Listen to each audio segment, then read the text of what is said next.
Hey everybody out there, welcome back to the channel. It's Chris here from JMNC Games, and today we are taking a trip around the world with Trekking Around the World.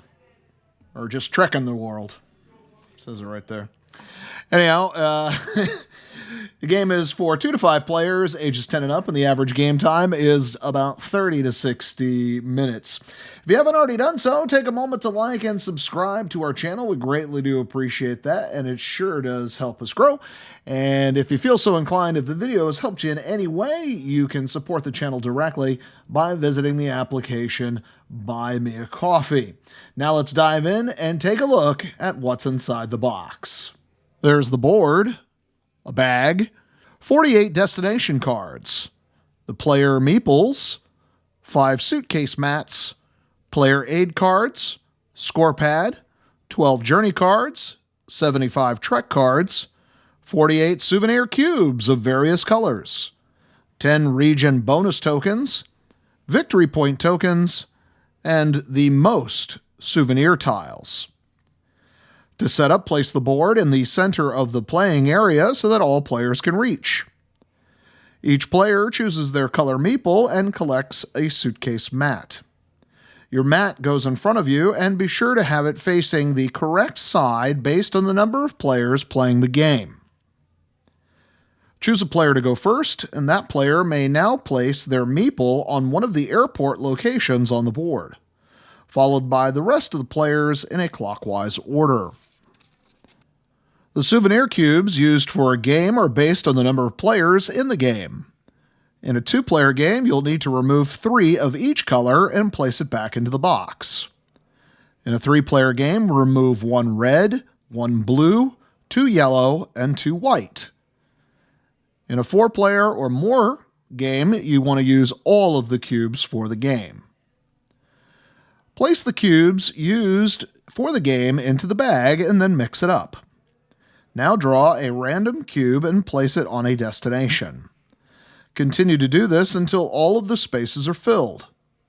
With a couple of exceptions, no cubes go on airports. In a 2-player game, do not place cubes on spots that have 3+ or 4+. In a 3-player game, do not place on the 4+ spaces. Take the 4 most souvenir tiles and place them to the side of the board. Shuffle the region bonus tokens and at random choose 6 face down. Place them in the region bonus token spots on the board like this. Return the unselected back to the box. Shuffle the destination cards. Place the deck by the board with the text side up. Take the top 4 cards and flip them over and place them along the board like this. Take the tray that holds the victory point tokens and place them over the last 2 cards like this. Choose the 2 journey cards for the game. There should be one A and one B. For this explanation, we'll use the recommended first game cards, Exchange Rate, and Catch Me If You Can. Shuffle the Trek cards and deal 3 to each player. Place the remaining cards to the side of the board. Turn the top 4 face up like this. And now we're ready to go. Starting with the first player and going clockwise, each player will take their turn. On your turn, there are 2 things that you need to do. First is move. If you're able, you must discard at least 1 Trek card and move your meeple to a new location. More on that in a moment. Then the second part of your turn is to choose an action to perform. Those actions are draw 2 Trek cards, take a tour, or use a journey card. First, let's look at moving in more detail. Now, if you're on an airport at the start of your turn, you may move your trekker to any other unoccupied airport, and it does not count as part of your move.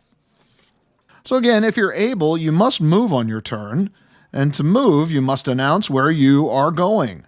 Then you can play 1 or more Trek cards from your hand that add up to the number of spaces required to travel to that destination.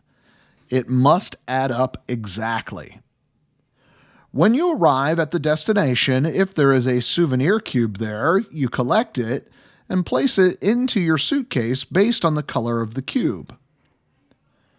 Airports and spots marked with 3+ or 4+ are treated like any other space for the sake of counting how many spaces one would have to travel in order to get to a destination.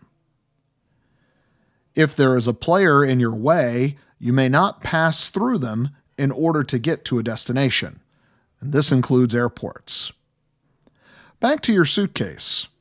If after you've collected a souvenir, so long as if you have up to this star mark, if no one else has more than you of that color, you collect a most souvenir tile. If someone was to surpass you on the number of cubes collected, then they would take that tile from you. Whoever is in possession of these tiles at the end of the game will collect these bonus points listed. Another bonus point you can collect is to be the player who takes the last cube from a particular region. If you do so, you will collect the regional bonus tile from that area. Now let's get to the second part of your turn, which is choosing an action. Drawing 2 cards. If you choose this option, you get to draw 2 Trek cards. You can choose to take one of the face-up cards or draw from the top of the deck. If you choose a face-up card, immediately replace it with the next card on top of the deck. Take a tour. On the tour cards, you will see at the bottom these symbols. These are the type of Trek cards needed to claim this tour. For example, here you would need 1 yellow, 1 purple, and 1 green. But on this card, you would need 2 blue. In order to take a tour, you must have your meeple on that space of the board, and then turn in the cards required for that tour. Once you have discarded the cards, you collect that tour card and place it in front of you.